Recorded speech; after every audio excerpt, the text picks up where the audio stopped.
Este episodio es presentado por M14 for Education, la plataforma de consultoría en sistemas comerciales y competitividad para negocios que comercializan productos o servicios de alto valor, de la cual soy orgullosamente socio. Si estás buscando incrementar la competitividad de tu empresa y mejorar tus resultados comerciales, visita m14.com. Con letras sería mcatorce.com, m14.com. Y solicita una auditoría totalmente gratis mencionando a Progresivo Podcast. Y todos tenemos una sombra, Y creo que esa sombra se manifiesta de muchas maneras porque tiene mucho que ver con nuestros miedos, ¿no? Entonces, ese miedo que yo tenía de no soy suficiente, a veces se puede trasladar en arrogancia, porque en el fondo te sientes pequeño y ese propio síndrome del impostor se convierte en un mecanismo de defensa, el ser arrogante, ¿no? El sentir que estás por encima de los demás o a veces dejar que tu ego te lleve. Pero es un mecanismo de defensa, es un mecanismo donde está tu debilidad. Cuando yo vivo las consecuencias de todo esto, que es que te echen a la calle, ¿no? Entonces entro en la humildad y me hago la pregunta, ¿no? ¿Qué he hecho yo? O sea, no es que me han hecho, sino ¿qué he hecho yo para que estas circunstancias se den? Y ahí es donde yo creo que es un momento doloroso, porque ahí ves tus sombras, ves las partes de ti que no te gustan, ves que has cometido muchos errores, ves en ti cosas que antes veías en los demás y decías, yo no soy envidioso, yo no soy arrogante, pero todo lo que ves en los demás está en ti también. Y entonces ahí pues yo tuve que hacer un trabajo muy de trabajo personal, de aceptar que esas sombras estaban ahí, y solamente puedes transformar lo que aceptas que tienes. Y bueno, pues para mí fue conocerme y saber que todos tenemos cosas buenas y cosas malas y que es un todo, ¿no? Pero que esas cosas al final pues también son grandes maestros y enseñanzas, ¿no? Y ahí están recogidos nuestras creencias limitantes, nuestros miedos, en mecanismos de defensa que desde que hemos empezado a vivir en la vida hemos ido construyéndonos paredes para que no nos hagan daño.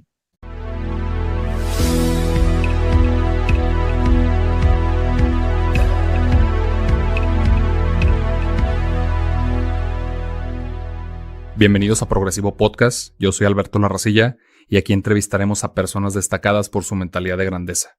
Aquí compartiremos los retos, sacrificios y victorias que han vivido y los han llevado a formar su camino de éxito.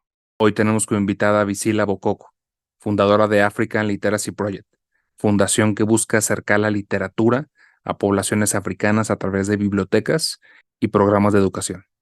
Visila es consultora de marcas internacionales y desarrolladora de negocios con cultura empresarial. Además de ser escritora del libro Todos tenemos una historia que contar y personalidad galardonada por la ONU como ciudadana del mundo. Su movimiento la ha llevado a convertirse en una conferencista en espacios como la Cumbre de Mujeres del Cambio o el Caribe Biz Forum. Ha cultivado relaciones con jefes de Estado extranjeros y ha asesorado empresas de Fortune 500, convirtiéndose en una de las 10 mujeres españolas más influyentes en los negocios estadounidenses. Hoy hablaremos de la libertad como medida del éxito, aprobación social y la educación como llave para trascender. Visila, bienvenida a Progresivo Podcast. Estoy feliz de estar aquí, Alberto, gracias. Yo pues te agradezco muchísimo haber podido aceptar la invitación. La verdad es que nos hacía bastante ilusión tenerte aquí. Te comentaba por ahí por mensaje que nos topamos contigo en una charla que diste con BBVA y a partir de ahí un montonal de charlas que nos aparecieron tuyas, que nos parece increíble lo que estás haciendo, pero también nos parece increíble una frase que tienes relacionada que la libertad también es éxito. Para mí es así. Creo que al final muchas veces tenemos diferentes concepciones de lo que es el éxito y muchas veces esas concepciones no son propias, no son nuestras, ¿no? ¿Qué es el éxito para cada uno? Es una pregunta que a veces no nos hacemos. Vemos el éxito relacionado profesionalmente o por el poder o dinero o fama que una persona pueda tener. Y yo un día me hice esa pregunta, ¿no? ¿Qué es el éxito realmente para mí? Hasta que me di cuenta de que era la libertad, ¿no? Pues, por ejemplo, hoy lunes puedo estar pues hablando contigo, ¿no? Qué maravilla, ¿no? Y si quizás estuviera en una empresa o tuviera que pedir permiso, pues no podría hacerlo, ¿no? Y creo que esa decisión de poder hacer cada día lo que me gusta es para mí el éxito. Sí, creo que esta parte del tiempo es bastante importante. Yo cuando hice remembranza y obviamente escuchando las charlas, también leyendo tu libro, no lo alcancé a terminar, pero leyendo gran parte de tu libro, hay algo que me hizo clic. Yo quería descubrir como en qué punto de toda tu vida probablemente había sido un punto de inflexión y creo que por ahí cuando tú estabas en el colegio tuviste una situación con un niño y que esa situación, pues bueno, cambió toda tu vida. Sí, yo creo que fue un punto de inflexión, primero por varias cosas, ¿no? Porque descubrí que era negra, ¿no? Y cuando uno nace en un país como en España y eres pequeño y has estado en el colegio, tú te ves como todos los niños y no tienes una, digamos, una imagen de lo que es el color, ni te ves, ni nada. Y entonces ese día que la profesora nos cambió de sitio y me sentó al lado de este niño y este niño empezó a llorar como un loco, diciendo, no, no me sentéis con ella, por favor, que no me quiero volver negro, ¿no? Entonces yo me quedé un poco así y no entendía nada. Y la profesora también se quedó muy perpleja y dijo, bueno, pues nada, vente conmigo. Y me sentó al lado de una niña que la niña me miró como diciendo, bueno, pues si me convierto en negra está bien. Pero para mí fue un día muy difícil y cuando llegué a casa, pues mis padres me dijeron, mírate al espejo, ¿de qué color eres? Y yo dije, bueno, pues tanto como negra, no, marrón, ¿no? Porque en mi cabeza, para mí, en el momento en que yo me vi, escala de colores, y soy marrón, ¿no? Y entonces mi padre me dijo, mira, eres negra y eres mujer y con eso tendrás que lidiar toda la vida. Y además, no lo vas a tener fácil por el tipo de mundo en el que vivimos y al mismo tiempo al ser primera generación inmigrante africana nacida en España, todo lo que tú hagas va a tener una trascendencia en cómo te vean los demás, porque esto genera estereotipos. Con lo cual ese día, por supuesto, fue un punto de inflexión, porque me pusieron el continente africano sobre los hombros, ¿no? Todo lo que yo haga va a tener una trascendencia en cómo nos ven a los demás, a todos los africanos. Y por otro lado, el hecho de que tenía que convertirme en una saltadora de vallas. Oye, y ese suceso, ¿qué tanto repercutió en ti como sentir que tenías una carga encima para todas las decisiones que ibas tomando en un día normal?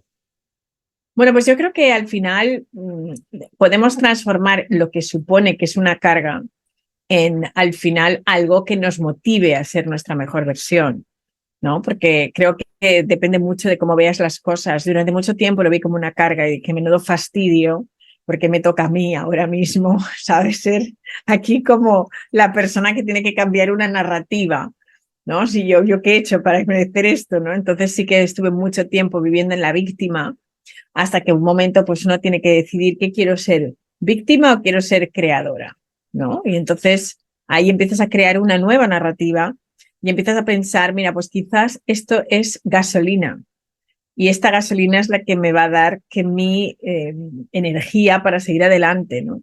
Y entonces puedes transformar todo y ahí es donde está la alquimia, ¿no? De que estos retos que la vida nos pone, nosotros podemos transformarlos en algo maravilloso, ¿no?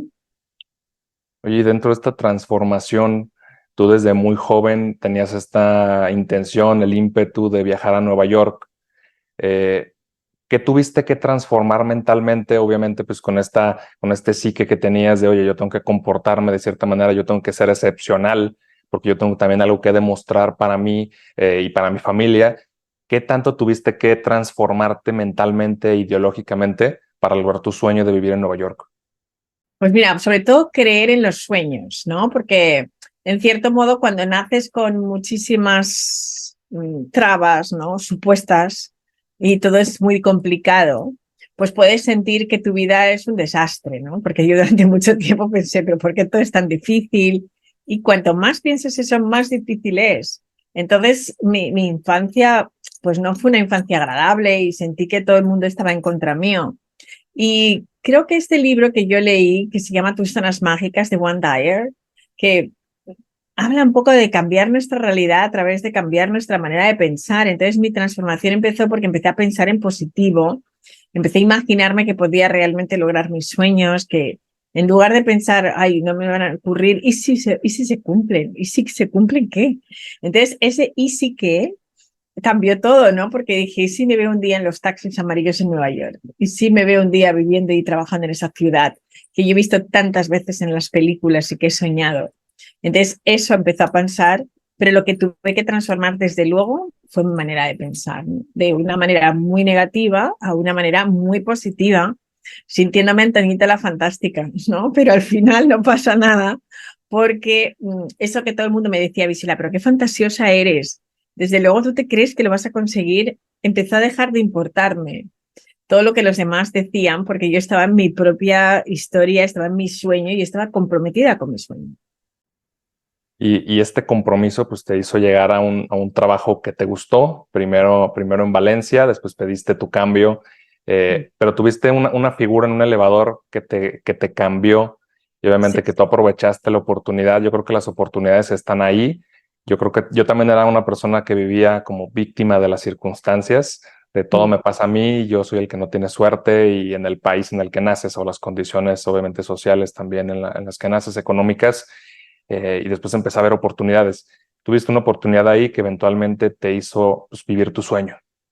Sí, yo es lo que llamo una mujer escalera, ¿no? La llamo así y además ella lo sabe, ¿no? Que la llamo mujer escalera porque era por primera vez en esta institución donde yo estaba, que era el Instituto Valenciano de la Exportación, venía una mujer a dirigirla y entonces a mí me parecía esto un hito, pero bueno, mucha gente no lo vio así porque era un momento controversial donde las mujeres, bueno, pues no todas éramos cheerleaders de otras, ¿no?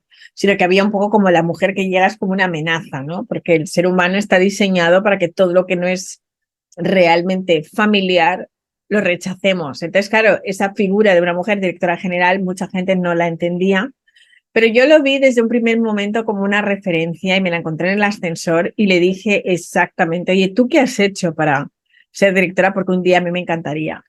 Y esa pregunta me cambió la vida, ¿no? Porque muchas veces queremos preguntar esas cosas, pero nos da miedo y sentimos, uy, ¿cómo se va a reaccionar la otra persona? Yo no sé si fue la juventud o qué fue en ese momento, pero sentí, ¿qué oportunidad voy a tener de volver a hablar con ella? Me la encontré en el ascensor, se lo voy a preguntar, que me diga qué ha hecho, porque yo quiero ser ella un día, ¿no? Y creo que eso es muy importante, ¿no? Que vemos a los personajes de nuestra vida y yo siempre digo, mira, cuando tú admiras a alguien, lo que tú admiras en esa persona está en ti.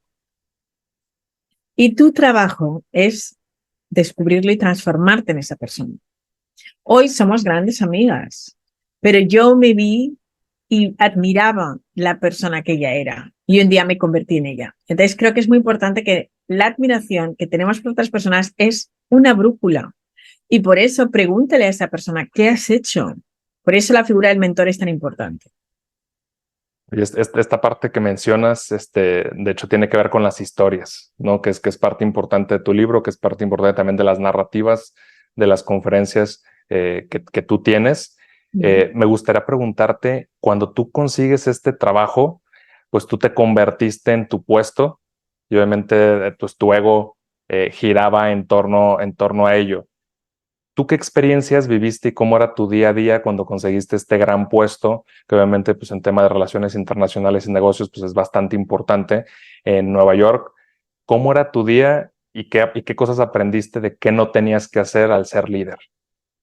Bueno, mi día era maravilloso porque tenía la gran suerte de vivir en una ciudad que me fascina y irme a trabajar al Empire State, que era donde estaba mi oficina. Cada día entrar en el Empire State, a la planta 26 y pasar por ese edificio que yo había visto en las películas de King Kong y ¡pum! Ese es mi trabajo. Ahora trabajo aquí.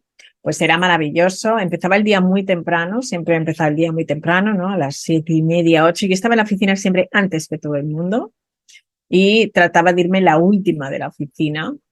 Tenía 16 personas trabajando. Lo único que, por ejemplo, como habían bastantes personas, yo tenía siempre como alguien que se ocupaba más del personal y yo me ocupaba más de la estrategia y de tratar con el consejo de administración.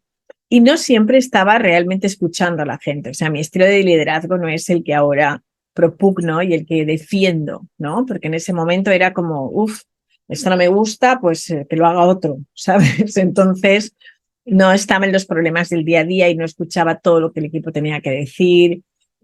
Yo vivía mi película, ¿no? Y claro, bueno, pues trabajaba muchísimo porque lo que quería era, sobre todo, era muy buena en conseguir fondos, ¿no? Yo llegué allí, la institución tenía $300.000 y me fui y tenía 1.700.000. y me dedicaba a eso, a las relaciones públicas. O sea, sabía que el poder del networking, your network is your net worth. Entonces, eso lo conseguí hacer muy bien y tenía pues todos los días muchísimas reuniones, comidas, luego iba a cócteles toda la tarde, a veces iba a 3 cócteles al día, cenas de gala. O sea, tenía una vida espectacular. Luego llegaba a mi casa con mis hijos, fines de semana con la familia. Pero claro, estaba exhausta y no tenía tiempo para pensar ni para mirarme a mí misma. O sea, ahora que hablamos mucho, ¿no?, de relajarse, de mirar hacia uno mismo, del mundo interior, yo no tenía mundo interior, o sea, no sabía ni lo que era el mundo interior, yo tenía un mundo exterior absolutamente y trataba de contentar a todo el mundo y vivía muy acelerada y no prestando atención absolutamente a muchas de las cosas que pasaban dentro de mí, en mi familia, alrededor de mí, y eso, bueno, pues hizo que lógicamente el ego se me inflara, porque sí que es cierto que de repente sentí que tenía visibilidad, ¿no? Y que de repente pues la gente hablaba mucho de mi trabajo, de lo que hacía, empecé a tener relaciones sociales importantes y claro, pues no lo supe gestionar. También es cierto que era muy joven para entender todo lo que me estaba pasando, porque pasé de ser una chica negra de Valencia, que fíjate, a sentarme en la mesa con presidentes de empresas, CEOs, ir a cenas de gala, ir a un desfile de Óscar de la Renta o de Carolina Herrera y estar sentada en primera fila. Es decir, mi cabeza creo que explotó en ese momento y dijo, no lo sé gestionar. Y todos tenemos una sombra. Y creo que esa sombra se manifiesta de muchas maneras porque tiene mucho que ver con nuestros miedos, ¿no? Entonces, ese miedo que yo tenía de no soy suficiente, a veces se puede trasladar en arrogancia, porque en el fondo te sientes pequeño y ese propio síndrome del impostor se convierte en un mecanismo de defensa, pues bueno, el ser arrogante, ¿no?, el sentir que estás por encima de los demás o a veces dejar que tu ego te lleve. Pero es un mecanismo de defensa, es un mecanismo donde está tu debilidad. Cuando yo vivo las consecuencias de todo esto, que es que te echen a la calle, ¿no?, entonces entro en la humildad y me hago la pregunta, ¿no? ¿Qué he hecho yo? O sea, no es que me han hecho, sino qué he hecho yo para que estas circunstancias se den. Y ahí es donde yo creo que es un momento doloroso, porque ahí ves tus sombras, ves las partes de ti que no te gustan, ves que has cometido muchos errores, ves en ti cosas que antes veías en los demás y decías, ah, yo no soy envidioso, ah, yo no soy arrogante, pero todo lo que ves en los demás está en ti también. Y entonces ahí pues yo tuve que hacer un trabajo muy de trabajo personal, de aceptar que esas sombras estaban ahí y solamente puedes transformar lo que aceptas que tienes. Y bueno, pues para mí fue conocerme y saber que todos tenemos cosas buenas y cosas malas y que es un todo, ¿no? Pero que esas cosas al final pues también son grandes maestros y enseñanzas, ¿no? Y ahí están recogidos nuestras creencias limitantes, nuestros miedos, en mecanismos de defensa que desde que hemos empezado a vivir en la vida hemos ido construyéndonos paredes para que no nos hagan daño. ¿Y qué tanto crees que influyó tu niñez difícil y obviamente con los estereotipos que también tenías que luchar con que tú tomaras esa personalidad pues más defensiva hacia el mundo? Pues yo creo que es normal, ¿no? Porque, y por eso quiero que todos también nos demos permiso a sentir qué es lo que nos ha afectado tantos de pequeños que nos hace sentirnos así de mayores, ¿no? Porque muchas veces no nos queremos dar el permiso para entender que hay cosas que nos han afectado muchísimo y que cuando se han reído de ti muchas veces, cuando has sido víctima de bullying, pues al final uno va como creando corazas, ¿no? Y tienes mucho miedo de que tu vulnerabilidad se vea. Entonces, bueno, pues tú las vas construyendo y es la vida al final también, pues que te ha tocado pues salir adelante y entonces buscas fórmulas, ¿no? Y creo que es parte del camino del héroe también el pasar por ahí, ¿no? Y entender que vamos a pasar todos por ahí. Todos hemos buscado mecanismos de defensa, unos más, unos menos, dependiendo de la idea, pero todos hemos hecho algunas decisiones y cosas que no nos han gustado, o hemos tomado, o hemos hablado de cierta manera, nos hemos sentido por encima del bien y del mal en algún momento de nuestra vida. Y aceptar que eso viene por eso y hacer ese análisis, ¿no? ¿Cómo me ha afectado? Porque muchas veces es como que bloqueamos las emociones. Y entonces, al bloquear las emociones, nunca llegas. Pero yo empecé a investigar y darme cuenta, pues esto sí que me dolió. El que nadie me invitara a su cumpleaños y que yo me enterara al día siguiente de que todo el mundo había celebrado su cumpleaños y que no me hubiera invitado. ¿Cómo me afectó? Pues ahí está claramente que el miedo al rechazo. Entonces, el día que todo el mundo te invita, pues ya estás como, wow, me están invitando a mí, que antes nadie me invitaba, ¿no? Entonces yo creo que ahí es donde, claro, pues te pones como un pavo real porque de repente has pasado de ser un invitado incómodo al invitado con que todo el mundo se quiere fotografiar. Y entonces yo creo que ahí también entra una rabia interna que a veces nos hace manifestarnos, ¿no? Porque el niño interior está ahí, el niño se acuerda de que no le invitaron nunca, ¿no? Entonces yo eso pues lo tengo que estudiar, trabajar y reconciliarme y sobre todo sanar, porque las personas que hacen daño a otras son personas dañadas y el que se ha sanado sana a los demás. Entonces es interesante ese proceso porque te conviertes en tu mejor versión cuando tú te sanas de las heridas del pasado. Y todos tenemos heridas. Absolutamente todo el mundo tiene una herida de abandono del padre, de la madre, de pérdida de dinero, de haber crecido en una casa donde había muchas restricciones económicas. Todo el mundo tiene alguna herida. Oye, y en esta etapa donde te echan de tu trabajo, ya habiendo cumplido tu sueño de estar en Nueva York, ¿cuántos años tenías? Pues tenía 37 años, ¿sabes? O sea, ahí es donde pasa como el cambio de vida total. Esa revolución de los 40 que todo el mundo habla, pues yo más o menos la viví un poco antes. Poco antes. Oye, ¿y en qué momento conociste a tu esposo? Pues mira, le conocí justo en ese momento de revolución, o sea, bueno, el segundo esposo, porque el primero se fue con esa revolución, ¿sabes? De boom, fue un tsunami, todo lo que conocí en mi vida pues se fue. Y bueno, y le conocí, bueno, pues cuando yo me estaba construyendo. Y fue difícil porque en ese momento, cuando te estás construyendo, no estás para mucha pareja, ¿sabes? Entonces fue al principio complicadísimo el que yo pudiera entregarme a una relación, pero bueno, también era parte de mi camino y de mi trabajo, ¿no? De sanar esa parte, cómo combinas tu parte profesional con tu vida personal, que eso en un principio me costó muchísimo de hacer esa reconciliación. Yo siempre digo que me he considerado muchísimo mejor madre que mejor pareja, ¿no?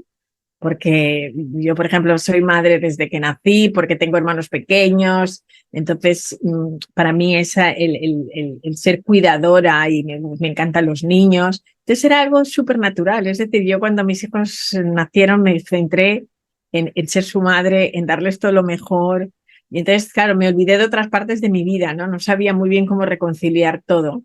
Pero he aprendido, ¿no? He aprendido pues a que, bueno, pues Visila puede ser amiga, puede ser hija, puede ser esposa, puede ser madre, puede ser muchas cosas y estar presente en todas ellas, ¿no?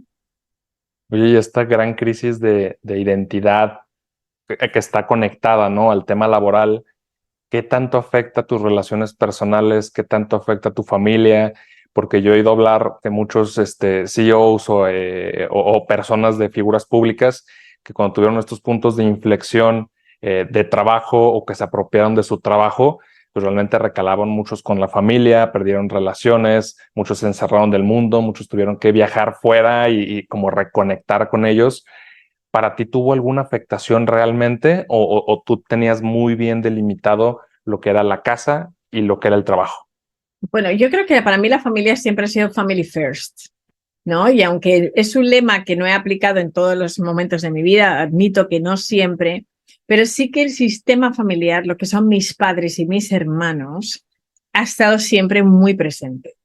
Ellos han estado siempre como muy siendo mi tierra, ¿no? Entonces, claro, cuando esto pasa, a mí me acerca mucho más a mi familia, porque lo que tengo muy claro es que cuando tú tienes un quiebre profesional, las personas que van a estar ahí realmente son tu familia y tus amigos de toda la vida. Entonces, eso es algo que yo me siento súper privilegiada y afortunada de tener un sistema familiar sólido y tener también unos amigos. Yo pienso que también son familia para mí. Yo de mis amigos hago mi familia y mis amigas del colegio siguen siendo las mismas. Ellas les importa bastante poco mi vida profesional, les importa la Visila que conocieron desde que era niña. Entonces me siguen viendo igual y eso a mí me ayuda mucho a volver siempre a mi raíz. Y mi familia hace un poco lo mismo. Entonces para mí, creo que todas las personas que tenemos puestos de responsabilidad de liderazgo tenemos que cuidar a nuestra familia porque de verdad que cuando pasan estas cosas, los únicos que te vas a encontrar que no te van a juzgar y que te van a abrir los brazos van a ser tu familia. Entonces para mí es importantísimo cuidarlos y doy gracias porque los tengo todavía mis padres y les puedo llamar por teléfono y explicarles lo que me está pasando, cómo me siento. Y son tu verdad, porque te conocen desde el primer día. Entonces ahí en realidad no puedes ponerte máscaras, porque esas máscaras se caen cuando la gente que te conoce toda la vida. Y creo que es muy importante el que te ayude el tener ese sistema familiar. Entonces, para mí la familia es mi vida. Oye, y esta parte de la familia me parece importante porque creo que siempre nos ayuda a tener los pies en la tierra. Está el dicho mexicano de que nos empieza a ir poquito bien y nos subimos al ladrillo, ya sea bien económicamente o que tenemos un reflector encima. Pero pues bueno, terminas yendo a la casa aquí en México y tu mamá te sigue diciendo, oye, acompáñame a las tortillas, ¿no? O lleva a tus hermanitos. O sea, que al final nos damos cuenta realmente de lo que es importante. Yo creo que sí, y da igual el tipo de familia que tengas, ¿eh? O sea, cuando yo digo que tengo un sistema familiar muy sólido, no significa que sea perfecto. Es sólido, pero no perfecto. Es decir, en mi familia hay mucha disfuncionalidad y mucha locura, como en muchas de las familias, ¿no? Y yo por eso digo que el mejor regalo que te puedes hacer a ti mismo es quererles. Simplemente tu único trabajo es quererles como son.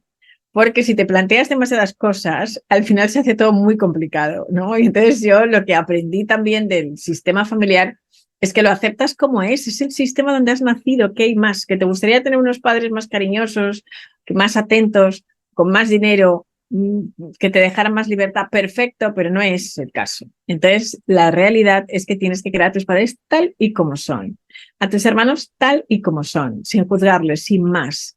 Y cuando aprendes eso, pues tu relación con tu familia también es mucho mejor, porque no tienes unas expectativas de familia perfecta de Hollywood, ¿no? Sino que es la que hay, con sus cosas, como todas las familias, ¿no? Y hablando de familia, de raíces, tú siendo niña, pues tuviste un acercamiento con tu abuela en un viaje que vino a visitarte y obviamente ahí tuviste como una reconexión con tu cultura. ¿Nos podrías platicar un poquito de la experiencia? Pues mira, yo no tenía abuelas porque aunque ellas estaban en África, pues las niñas de mi colegio todos tenían una abuela que venía a recogerles al colegio, los fines de semana iban a comer a casa de sus abuelos. Ese concepto de abuelo para mí era un concepto que existía solamente a través de unas cartas que venían cada 3 o 4 meses, en los que algunos de mis abuelos me escribía alguna carta y ya está, ¿no? Pero ese es el único concepto que yo tenía de abuelos. Entonces, claro, cuando mi abuela y mi abuelo, los dos, se vienen a vivir a España, cambian muchas cosas porque de repente tengo abuelos, ¿no? Y puedo ir a su casa. Y además me pueden contar esas historias, ¿no? Y mis abuelos eran grandes contadores de historias, ambos. Mi abuelo hablaba muy poco y mi abuela hablaba mucho y pasaba muchísimo tiempo con ella. También pude relacionarme con ella a través de la gastronomía, porque a ella le encantaba comer y le encantaba cocinar. Entonces, bueno, pues también esas horas que yo pasaba con ella en la cocina y que me contaba historias y aprendía esas recetas africanas, pues ella me hizo sentir que podía estar muy orgullosa de mis orígenes, me hizo amar mi cultura africana y entonces empecé a invitar a mis amigos a casa de mis abuelos y mis amigos decían, wow, pero ¿cómo son? ¿Qué comida más rica? ¿Qué abuelos? Entonces yo me sentía feliz porque era como que mis amigos también aprobaban y les encantaba estar en nuestra cultura africana, en las fiestas que hacíamos africanas, bailando, comiendo, y toda la alegría, ¿no? Entonces, eso se me ha quedado, por supuesto, y yo lo sigo haciendo. O sea, mis hijos, por ejemplo, saben que el día de Navidad se come comida africana porque es que es así, por ley, estemos donde estemos, ¿no? Y se baila, y es tipo africano, y esto pues va pasando a las siguientes generaciones, y esas tradiciones donde para nosotros la familia siempre está con nosotros, no se mueren, siempre están. No en este plano, pero están en otro plano, ¿no? Entonces eso es algo que también aprendí de mi abuela, con lo cual siempre siento que están, ¿no? Porque es como que simplemente no los puedo ver, pero están, ¿no?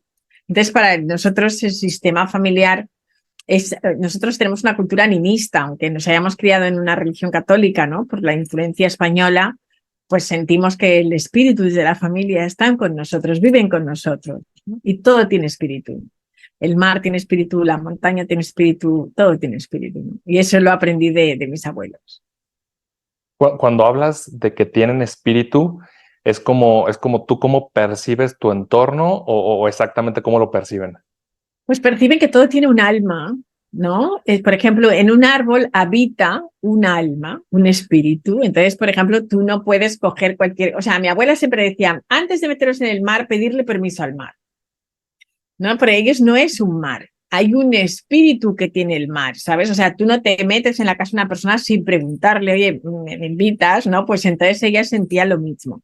Entonces, como que todo tiene una esencia más profunda. No es solo un árbol, sino que ese árbol también tiene un alma, tiene un espíritu, ¿no? Entonces, esa a mí me parece una parte muy bonita que yo también he mantenido, ¿no? Como una conexión más profunda con la tierra, con nuestro entorno. Pero bueno, la cultura mexicana también lo tiene, ¿no? Porque yo, por lo que he visto y he estado muchas veces en México, pues también hay un gran respeto a la naturaleza, ¿no? Y también pues, los animales, la conexión con los animales, todo, digamos que esa mística o mitología mexicana me recuerda mucho a la africana. Sí, digamos que aunque obviamente se ve influenciado por la globalización y por otros países, digamos que los rasgos principales de México pues siguen fijos o siguen inamovibles. Exacto. Uh-huh. Oye, todos los 35 tuviste la oportunidad o te diste la oportunidad de viajar por primera vez a África. ¿Qué fue lo que te impulsó? Obviamente porque de ahí vino una serie de eventos pues, que nos tienen hablando el día de aquí, de hoy, pero tú tuviste ciertos elementos que pasaron en tu viaje a África que te hicieron cambiar. ¿Nos puedes platicar un poquito de tu experiencia? Digo, yo sé que lo has platicado mucho, pero un poquito de la experiencia que tuviste ahí. Bueno, para mí fue una experiencia increíble porque había conocido África solamente por libros, ¿no? Es decir, desde que tengo 7, 8 años he estado leyendo acerca de África, conocía la geografía africana muy bien, los presidentes, cuáles habían sido los procesos de descolonización, cómo habían funcionado, conocía todo el sistema geopolítico africano. Además, estudié relaciones internacionales y mi proyecto fue los Estados Unidos de África, cómo yo veía, ¿no?, este proyecto de la Unión Africana, el panafricanismo. Y entonces, claro, llego por primera vez al lugar donde es la capital del panafricanismo, que es Ghana, y yo nunca había puesto un pie en África. Entonces, claro, llego allí y me encuentro que todo el mundo es africano, que es negro. Nunca había estado en un país donde todo el mundo era igual que yo. Entonces ya fue un choque. Luego llego a diferentes lugares y me doy cuenta de que hay gente que nunca ha tocado un libro con las manos. Nunca han visto un libro. Y para mí eso me voló la cabeza. ¿Cómo que nunca has visto un libro, no? Porque yo he nacido en una casa donde habían libros. Entonces, no entendías muchas veces que en una zona rural un niño no tenga un libro, ¿no? Y no lo haya tocado, no han ido al colegio. Todo eso, bueno, pues realmente cambió mucho de mi vida, ¿no? Porque pensé, la única diferencia que hay entre estos niños y yo es que yo he tenido acceso a una educación muy privilegiada y al final se dieron muchas circunstancias muy mágicas que hicieron que acabara pues montando un proyecto que hoy sigue vivo, que se llama VLP, Visila African Literacy Project. Y entonces, bueno, pues es un proyecto que lo que tratamos es de traer la lectura a los niños y también a sus padres y a sus abuelos, porque entendemos que la lectura tiene que ser algo totalmente sin ningún tipo de dejar ninguna generación fuera, ¿no? Porque la lectura al final es una cosa que te abre la mente, te ayuda a pensar en grande, tiene tantos beneficios que nos gusta compartirlo con todo el mundo. Y este proyecto, bueno, pues ha ido como creciendo, ahora tenemos becas donde también damos pues, becas de estudio, también estamos haciendo concursos de escritura o de cómo los niños pueden aprender a leer mejor. Este proyecto ha ido pues como desarrollándose siempre muy centrado en la educación y nuestro compromiso es que la educación abre las puertas de las mentes y nos da oportunidades. Sí, este proyecto que arranca con bibliotecas, que para mí se me hace increíble, una frase que mencionabas en muchos de los podcasts y eventos que has estado, es cómo la lectura despertaba y despierta el interés de los niños y adultos por viajar? Muchísimo. Mira, yo creo que siempre nos encanta viajar, ¿no? Pero antes de que viajamos, ya hemos viajado con la mente a ese lugar. Cuando tú decides, oh, me encantaría ir a Madrid, ¿no? Pues tú ya te vas al aeropuerto, compras tu billete o te lo compras antes, estás ahí con la emoción de cómo voy a llegar, qué edificios voy a ver, o sea, ya has viajado antes de llegar. Entonces, los niños, cuando leen un libro y leen de una ciudad, pues no sé, da igual, en Oklahoma, pues aunque no hayan oído hablar de la ciudad, ya se la imaginan en sus mentes, ya han viajado allí. No han conocido a muchos de los personajes de los que están. Me gusta mucho que lean biografías porque no los han conocido, pero se ha convertido en tu mentor, se ha convertido en tu mejor amigo. Si lees la biografía de Nelson Mandela, en ese momento Mandela es tu mejor amigo mientras la estás leyendo, te haces amigo del autor, te está contando cómo ha llegado ahí. Y pienso pues que es muy poderoso lo que tienen los libros, ¿no? No solamente el viaje, sino también la gente que conocemos en ese viaje, ¿no? Mientras leemos. Y esta parte de viajar y de reconectar, yo sé que es complicado, mencionabas en un par de podcasts que también tú lo financias a través de los beneficios que obtienes con tus empresas, que ahora vamos a hablar también de ellas. Pero ¿cuál ha sido el momento más complicado? Si fue al inicio, si fue el arranque, que por ahí tuviste solamente apoyo de la cultura y del gobierno, de un terreno que te dieron para poder hacerlo, pero ha sido más difícil al inicio, ha sido más difícil cuando hay menos recursos como utilidades para invertir en el proyecto. ¿Cuál ha sido la dificultad de este proyecto? Pues que realmente pues, te ha hecho sudar. Bueno, ha sido muy difícil primero porque en cada país es un mundo. Y nosotros pensábamos, uy, qué bien, vamos a hacer bibliotecas y van a estar felices. Pues no, no han estado tan felices, a veces no han cuidado las cosas, hemos puesto muchos recursos y han dejado las cosas abandonadas porque no tenían una cultura de leer, entonces les daba igual, ¿no? Entonces eso también nos ha hecho un poco daño, ¿no? Porque hemos dicho, uy, después de tanto esfuerzo, pues fíjate, no la han cuidado, ¿no? Porque la idea es que nosotros le regalamos la biblioteca, pero es suya, no es mía. Yo no voy a hacer nada con esa biblioteca, los que la tienen que usar son ellos, ¿no? Entonces hemos visto eso, hemos visto también pues, que es muy importante que se haga dentro de los colegios, porque si no hay una cultura de la biblioteca, pues entonces los niños no van a ir a propósito a leer. Tiene que estar ya el libro allí donde ellos van cada día. Entonces eso también ha sido varios aprendizajes que nos hemos dado cuenta. El tema del transporte es dificilísimo y carísimo. Entonces, bueno, pues sí, lo financiamos, pero ha habido años que no hemos podido llevar libros y hemos tenido que llevarlos en maletas porque no teníamos otros recursos.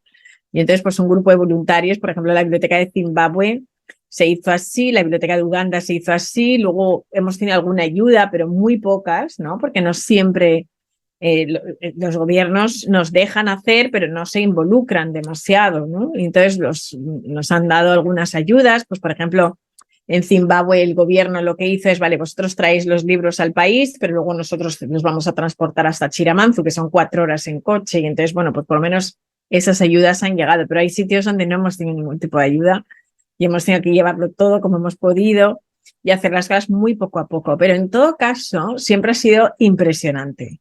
O sea, sí, hemos sudado mucho, hemos hecho de todo tipo de proyectos para poder lograr los fondos y llegar, pero cuando hemos llegado y hemos visto la cara de los niños tocando los libros, hemos visto pues cómo los profesores a veces ellos están súper contentos porque tienen nuevos materiales con los que pueden dar mejor sus clases. Y hemos visto el interés que han mostrado. Hemos visto que los niños nos han dicho, oye, queremos más libros de este tipo, de viajes, y yo he aprendido muchísimo. Hace poco, pues tan solo hace unos meses, unos niños me dijeron, pero siempre nos mandas los libros en inglés. Nosotros queremos leer también en Swahili. Y entonces nos dimos cuenta, wow, es verdad, siempre mandamos los libros en el idioma que ellos están obligados a estudiar en el colegio por ley, pero ellos tienen otras lenguas, tienen otros idiomas, y eso no lo habíamos visto. Entonces aprendo de los niños también. Digamos que ya te volviste buena escuchando, ¿no? Con la referencia que tenías anteriormente. Exactamente, exactamente. Muchas veces es, ¿qué es lo que queréis? No es lo que yo piense que tú necesitas, ¿no? Sí, de hecho, conectando un poquito con lo que hablábamos al inicio, mencionabas que la educación es la llave de la libertad. Sí, porque la libertad pues, primero empieza en la mente. ¿Qué casos excepcionales tú recuerdas de algunos niños que realmente te hayan marcado y obviamente te hayan servido como motor para continuar este gran proyecto? Para mí la primera es Georgina, que me viene a la cabeza, porque además es una persona que ya es una hija mía, ¿sabes? Es como adoptada. Y es una niña que tenía muchísimos problemas de aprendizaje, no aprendía. Y sus padres, su madre estaba muy, muy preocupada y fue el guía turístico que yo tenía en Ghana, ¿no? Y un poco, pues para mí fue una persona muy inspiradora, es una hija más en mi vida. Y cómo esta niña, a través de la educación adecuada, ¿no? Porque necesitaba una educación mucho más especializada, y cómo a través de la lectura hoy es enfermera. Y es impresionante el día que me llamó. Yo la conocí con 9 años y ahora ya tiene 22. Y cuando me llamó que acababa de acabar la carrera y tengo las fotos de la graduación y lo feliz que era, pero pues imagínate, ¿sabes? Me paré de llorar, iba con toallas por ahí de la emoción que tenía. Y es una niña con la que hablo cada día, o sea, todos los días me llama, ¿no? Y he visto pues un cambio brutal, o sea, una persona que tenía muy pocas posibilidades y ahora ha elegido su vida, ahora es enfermera. Entonces, por eso, esa le ha dado una libertad, porque si nadie hubiera detectado que esta niña tenía una serie de problemas, que en el colegio donde estaba no se los iban a resolver, a mí me piden que le pague un colegio donde es un colegio privado donde ella puede tener ese tipo de apoyo, pues hemos cambiado ya la vida de una persona. Pero no hemos cambiado la vida de una, es que hemos cambiado la de sus hermanos también, porque ella ahora ayuda a sus hermanos. Entonces yo por eso digo, si alguien te pide ayuda, hazlo, porque no es a la persona que te ayuda, sino a todo su sistema. Y bueno, pues el caso de Paul, que es un niño también masái, pues que de repente su sueño era volar, le encantaban los libros de aviones y hoy pilota aviones. Podría contar un sinfín de historias de niños que han sido mi fuente de inspiración para seguir, ¿no? Y siguen adelante, ¿no? Cada día digo, me cuentan una historia y digo, hay que seguir, tenemos que hacer lo que sea, pero lo vamos a hacer, ¿no? Y ahora estamos muy conectados con los niños y la tecnología. Acabamos de firmar un acuerdo para coger a un niño de cada parte de la Unión Africana y darles una formación para que no solamente sean alfabetos, por supuesto de cultura, sino también alfabeto, o sea, que haya alfabetización digital. Entonces ahora, bueno, pues digamos que hemos dado el salto al mundo digital y queremos pues trabajar mucho más en ese aspecto. Y hemos firmado con Dream Hubs, que es un hub tecnológico que hay en Guinea Ecuatorial, un acuerdo para trabajar conjuntamente y pues fomentar esa alfabetización digital también. Sí, de hecho escuchaba que mencionabas que todavía gran parte de África no pasa por una revolución industrial, pero sí había una revolución tecnológica, que veías a las personas con el teléfono caminando, Sí. y que realmente hoy en día pues creo que los trabajos y el tema de la educación pues muchas veces no están muy bien vinculados. O sea, que lo que te están enseñando en la escuela pues es más apegado a una era industrial, que hoy ya no estamos en esa era industrial. Tú recientemente obtuviste pues, un premio de la ONU como ciudadana del mundo, y conectándolo un poquito con esta parte de educación, ¿tú qué tanto crees que influye en tu ego, pero después cómo tú lo premias a los demás? Porque desde mi perspectiva yo lo veo, digo, oye, como yo pude lograr esto, pero de la mano de un gran equipo y también de la mano de ustedes como motor. ¿Tú qué tanta influencia ves que estos premios y que la labor que estás haciendo también repercuten que otras personas se quieran subir a este barco o a muchos otros para cambiar el mundo? Mira, yo era muy reticente a los premios, me daba mucha vergüenza y me entraba el síndrome del impostor siempre, ¿no? Y yo decía, ay, pero ¿quién soy yo para recibir premios? ¿No? El primer premio creo que lo recibí en el año 2009 o 2010 y en ocasiones incluso lo rechazaba, pero luego me di cuenta de que la verdadera función del premio es que no es tuyo en realidad. El premio simplemente es un mensaje para las demás personas de que ellas también pueden. Y esto me costó aprenderlo, pero luego me di cuenta de por eso ahora pues lo recibo con muchísimo cariño y quizás ese premio de Naciones Unidas fue quizás el que mejor me representa, porque de todos los premios, pues el ser ciudadana del mundo es como yo me siento. Yo soy feliz, estoy en México, mira, dentro de 2 días estaré en Mérida y me siento como en mi casa cuando estoy en México. Estoy en Alemania, que acabo de llegar hace 2 días de Alemania y estoy como en mi casa. Estoy en Argentina y estoy como en mi casa. Es decir, tengo una visión del ser humano global y yo no me veo diferente a cualquier otro ser humano, me veo parte de ese ser humano. Entonces, esa visión es la que me ha ayudado a que yo me siento en casa, en donde estoy, y a viajar cómodamente y realmente ser muy receptiva con todas las culturas y ser empática con las culturas. Y creo que ese premio hace que otras personas también quieran sentirse ciudadanos del mundo, quieran sentir que la globalidad es un gran regalo que nos podemos dar, ¿no? Tener esa mente mucho más global. Y si yo puedo ser un canal para narrar lo que se puede lograr desde mi historia, pues entonces también creo que es un acto de apoyo a que otras personas también crezcan, ¿no? Y es una obligación al final que tenemos, porque yo pienso que, pues lo que he dicho antes, ¿no? El premio no es mío, es de todas las personas. Y el hecho, por ejemplo, nosotros en Naciones Unidas tenemos un premio que es el premio de Empretec. Y he visto cómo funciona. Ver una mujer, por ejemplo, como Lama, ¿no? Que vive en Jordania y que crea una escuela de robótica y se le premia en Ginebra por esto, pues imagínate, esta mujer a tantas mujeres musulmanas les está contando una historia de que tú puedes ir con tu velo, porque ella va con su velo y lo respeto muchísimo porque me encanta, que a ella le encanta su propia cultura y respetando sus valores y sus raíces, está pensando en una escuela de robótica porque quiere que las futuras generaciones estén pensando en el futuro y que formen parte del futuro. Entonces ella pensó, a mis hijos no le están dando la educación que necesitan para este futuro, pues entonces monto yo una escuela.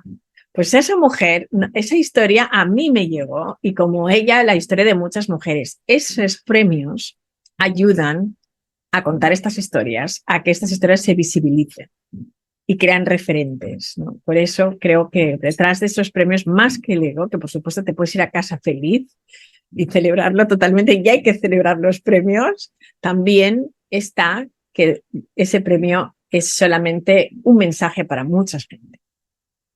Oye, con mucha práctica te fuiste convirtiendo en una muy buena comunicadora.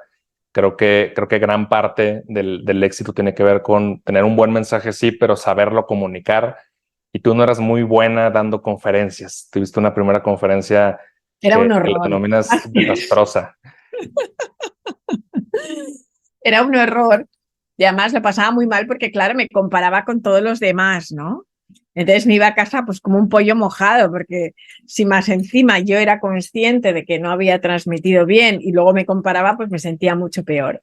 Pero yo creo que muchas veces abandonamos antes de tiempo, ¿no? O sea, nuestro ego nos hace jugar, nos juega malas pasadas porque pensamos, no soy bueno y no lo hago. Y como solamente quiero hacer cosas que hago bien, no las hago. Y yo creo que no sé exactamente por qué me comprometí con eso, porque me daba pánico hablar, no me gustaba hablar, pero pensé, ok, la comunicación es una de las cualidades que todo líder debe tener.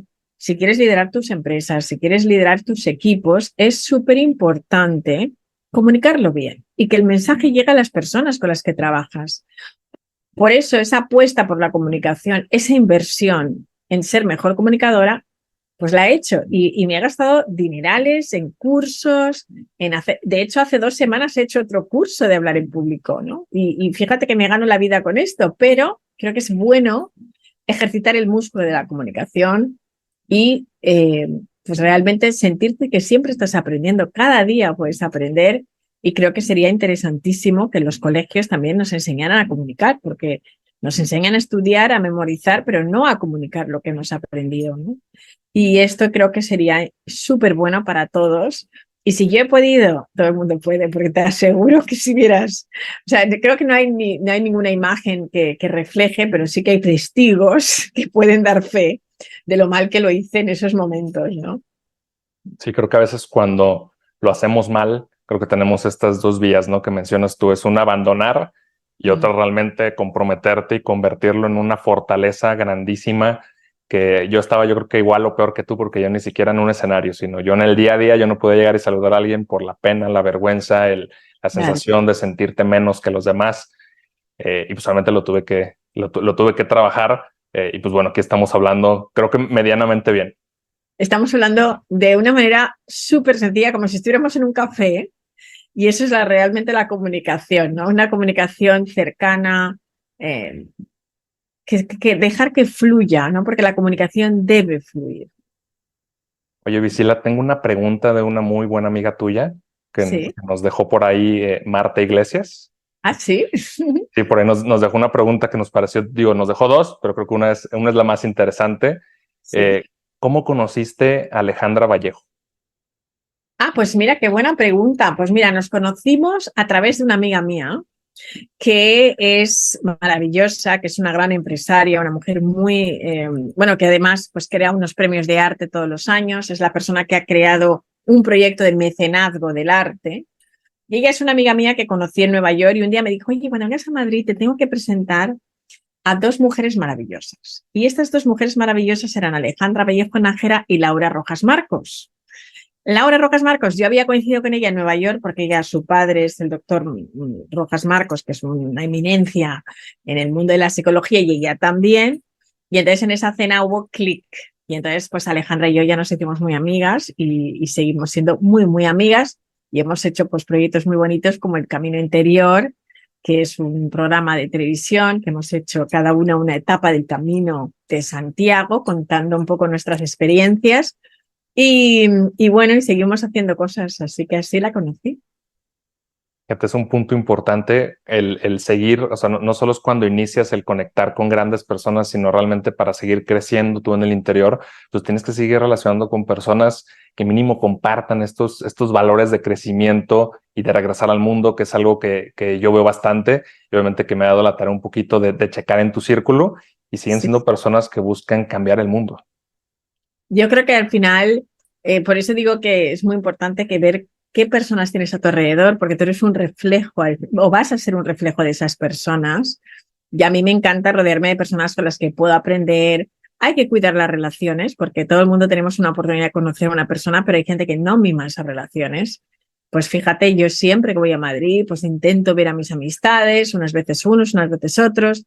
Hay que cuidar este tipo de relaciones, estar ahí para ellos, ¿no? Y la amistad es algo que se cuece a fuego lento y hay que pues meterle un poquito de azúcar cada día, ¿no? A esa relación. Oye, hablando de la parte de empresa, que tú tienes dos empresas que yo he visto que las mencionas, que una está relacionada con el vino y otra está relacionada con la parte consultiva, que digamos que fue esta evolución a tu trayectoria profesional de negocios internacionales. Tu faceta como empresaria, ¿cómo inicia? Pues mira, inicia primero con lo de los vinos y ahí inicia porque mi hermano es el primero que es un gran emprendedor y es mucho más bueno emprendedor y mejor negociante que yo. Y entonces él me plantea la idea de crear Visila Wines y entonces, bueno, pues la creamos, pero la creamos los dos desde estar cada uno con una piernecita en el trabajo, ¿no? Luego él dejó su trabajo y se dedicó fundamentalmente al mundo empresarial y a mí me tuvieron que echar para dedicarme al mundo empresarial porque tenía mucho miedo, ¿no? De no tener esa seguridad económica todos los meses, ¿no? Y el camino del emprendedor es un camino pues lleno de espinas y muchas veces pues hay giros que no te gustan tanto, son montañas rusas, hay que subir y bajar y aprender a vivir en la incertidumbre y eso me costó mucho, pero bueno, ahora ya es parte de mi ADN natural y entonces lo vivo. Y la faceta de empresaria pues ha sido aprender a base de cometer muchísimos errores, porque con Visila Wines cometimos muchos errores, nos arruinamos. Al final las conexiones estratégicas, ¿no? El tener, bueno, las relaciones, al final todo va ahí, fueron las que nos salvaron y que la gente creyó en nosotros y pudimos apoyarnos en personas que sabían mejor que nosotros para seguir y remontar.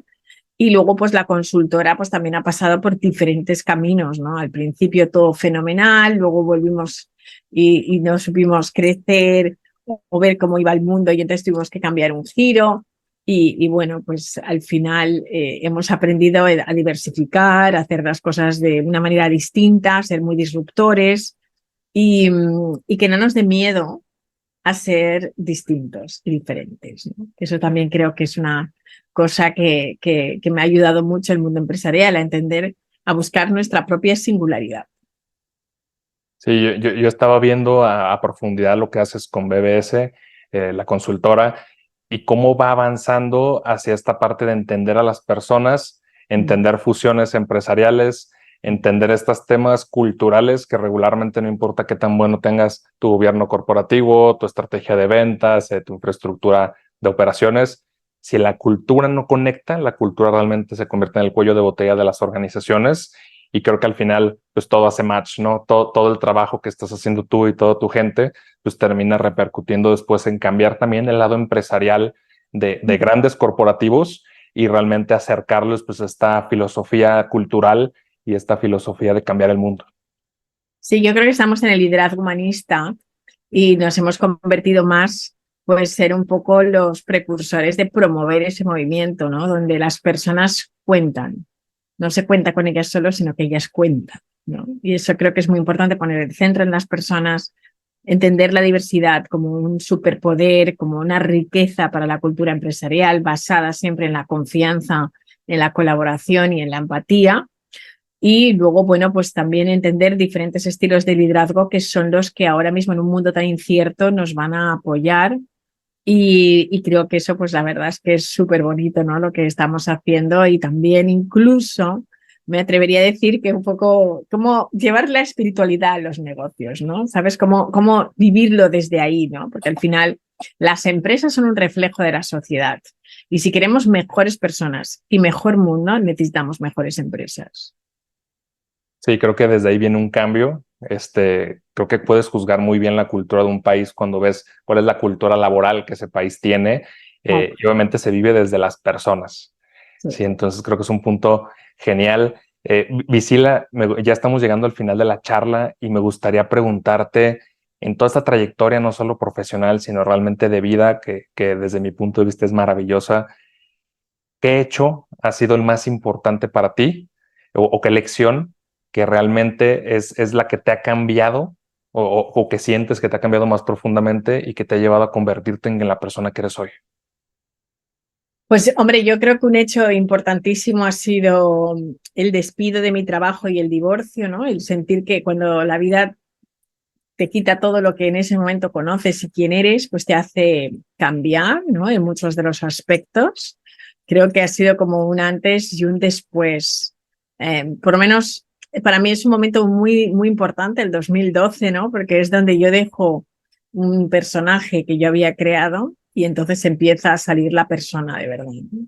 Entonces, ese momento para mí es fundamental, porque ahora sí que siento que estás hablando con Visila, ¿no? Antes estarías hablando con el personaje que se había creado Visila. Y te volviste auténtica.